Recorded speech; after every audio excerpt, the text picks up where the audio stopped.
Hey guys, it's A Automotive Reviews. Thanks for coming to the channel. This is a 2022 Ford Maverick, starting and stopping the Ford Maverick.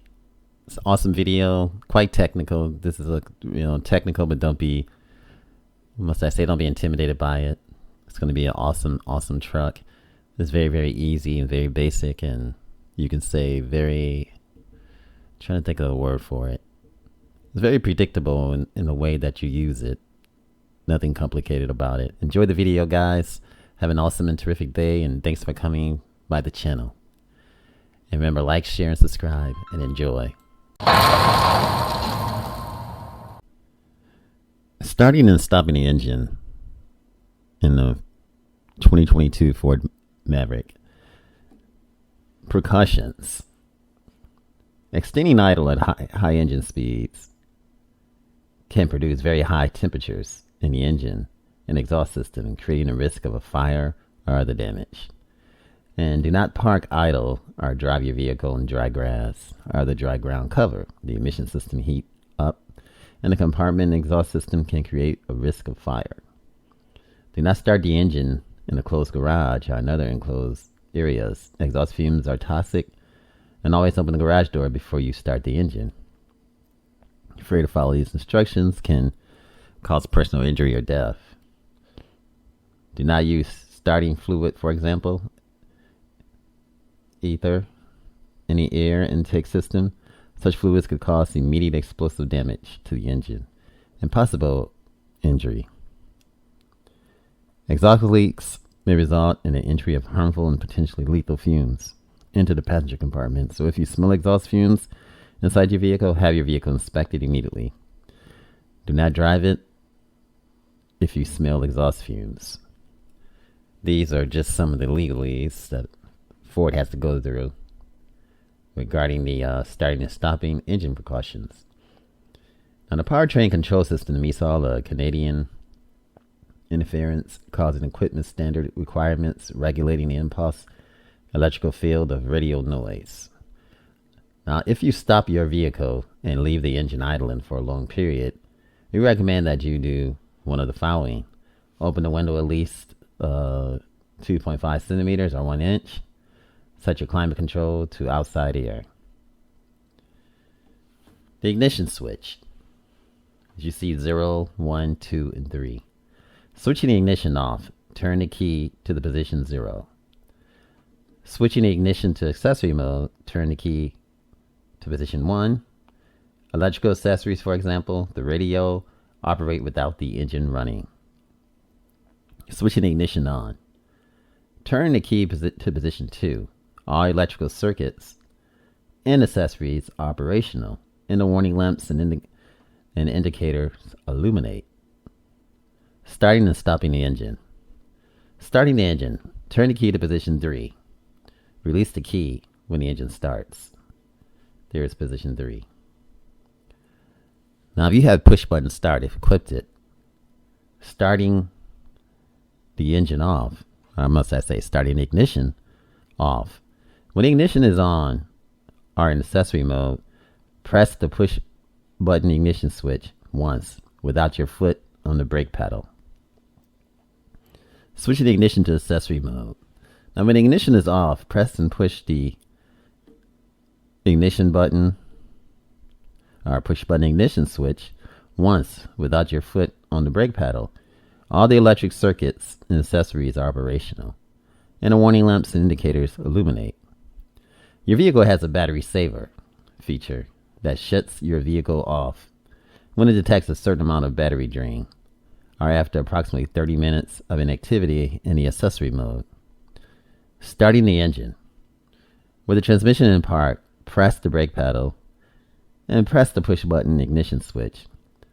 An indicator light on the button illuminates when the ignition is on and when the ignition starts. Note, the system may not function if the passive key is close to metal objects or electronic devices. For example, keys or a cell phone. A valid key must be inside your vehicle to switch the ignition on and start the engine. Starting a gasoline engine without push button start Now, before starting your vehicle, check the following. Make sure that the headlamps and the electrical accessories are off. Make sure that the parking brake is on. And make sure that the transmission is in park. Fully press the brake pedal. Do not touch the accelerator pedal. Turn the ignition to position 3, as you see here. The engine may continue cranking for up to 15 seconds or until it starts. The engine takes longer to start at lower temperatures. It may crank for several seconds when it is very cold. And I know that. I used to live in Wisconsin. Now, starting and stopping the engine. Starting a gasoline engine vehicles with push-button start. Before starting your vehicle, check the following. Make sure that the headlamps and electrical accessories are off. And make sure that the parking brake is on. And make sure that the transmission is in park. And fully press the brake pedal. And do not touch the accelerator pedal. And this is your engine start-stop button, as you see here. Press the push-button ignition switch. The engine may continue cranking up to 15 seconds or until it starts. The engine takes longer to start if it's in lower temperature. It may crank for several seconds when it's very cold. Starting a hybrid electric vehicle without push-button start. Before starting your vehicle, check the following. Make sure that the headlamps and the electrical accessories are off. And make sure the parking brake is on. Make sure the transmission in park and fully press the brake pedal. Do not touch the accelerator pedal. Turn the ignition to position 3, as you see here. Now the green ready indicator illuminates, letting you know that your vehicle is ready for driving. Since your vehicle is equipped with a silent key start, the engine may not start when your vehicle starts. When the engine starts for the first time on your drive, the idle speed increases. This helps warms up the engine. Now, if the engine idle speed does not slow down, have your vehicle checked by an authorized dealer.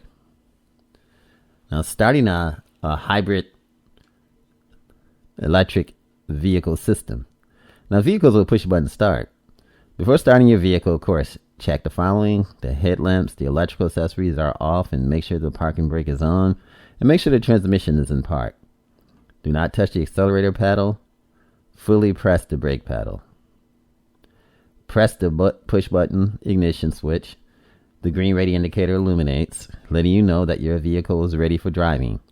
Since your vehicle is equipped with a silent key start, the engine may not start when your vehicle starts. In a way, that's sort of cool. But also, if you're not used to it, it might take you by surprise. Now, starting and stopping the engine. Now, when the engine starts for the first time on your drive, the idle speed, of course, increases, and this helps warm up the engine. If the engine idle speed does not slow down, have your vehicle inspected. The system does not function if the passive key frequencies are jammed, or the key battery has no charge. Now, restarting the engine after stopping it.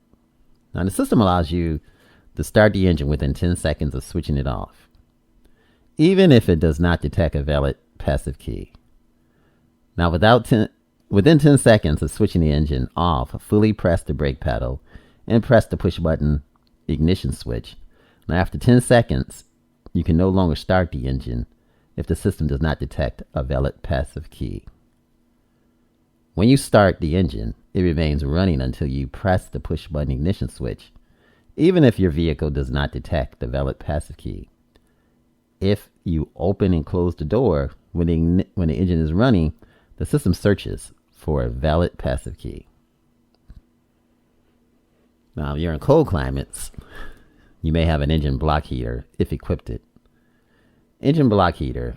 Now, the warning: failure to follow engine block heating instructions could result in property damage and serious personal injury. Do not use your heater with ungrounded electrical system or two-prong adapters. There's a risk of electrical shock. And do not fully close the hood or allow it to drop under its own weight when using an engine block heater. This could damage the power cable and may cause an electrical short, resulting in fire and injury to property damage. They recommend that you do the following. for safe and correct operation. Use a 16 gauge outdoor extension cord. That it is a product certified by the Underwriter Laboratory, known as UL. And we're not going to get all into the gibberish there. The extension cord must be suitable for outdoors and in cold temperatures, and clearly marked suitable for use with outdoor appliances. Do not use an indoor cord outdoor. Do not use the indoor cord, extension cord. This could result in electrical shock and become a fire hazard. Use as short an extension cord as possible. Do not use multiple extension cords, and don't connect it to one to the other. And make sure when in operation, the extension cord plug and the engine block heater cord plug connectors are free and clear of water. This could result in an electric shock or fire. Now, if the engine block heater cord is under the hood, do not remove the wiring from its original location. Do not close the hood on the extension wiring. Park your vehicle in a clean area, clear of combustion materials, leaves, and whatever have you. Now firmly connect the engine block heater cord and the extension cord. Now check the extension cord for heat anywhere when the system has been operating for approximately 30 minutes. Unplug and properly stow the system before starting and driving your vehicle. The protective cover seals the terminals and the engine block heater cord plug when not in use. Check the engine block heater system for proper operation before winter. And how does the engine block heater work? Well, the engine block heater warms the engine coolant. Now, this allows the climate control system to quickly respond. The equipment includes a heating element installed in the engine block and a wire harness. You can connect the system to a grounded 220 to 240 volt AC electrical source. Now, the engine block heater is most effective when outdoor temperatures are below 18 degrees Celsius or 0 degrees Fahrenheit. Using the engine block, make sure the receptacle terminals are clean and dry prior to use. Clean them with a dry cloth if necessary.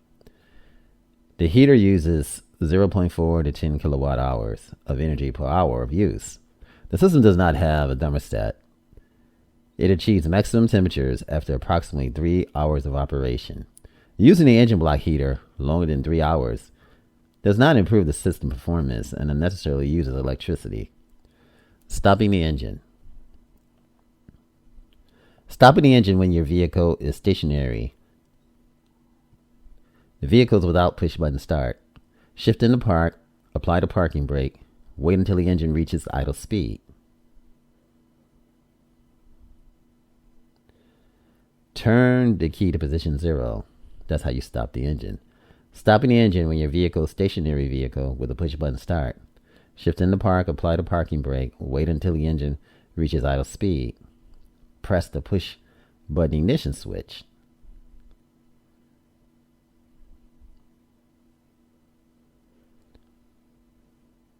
And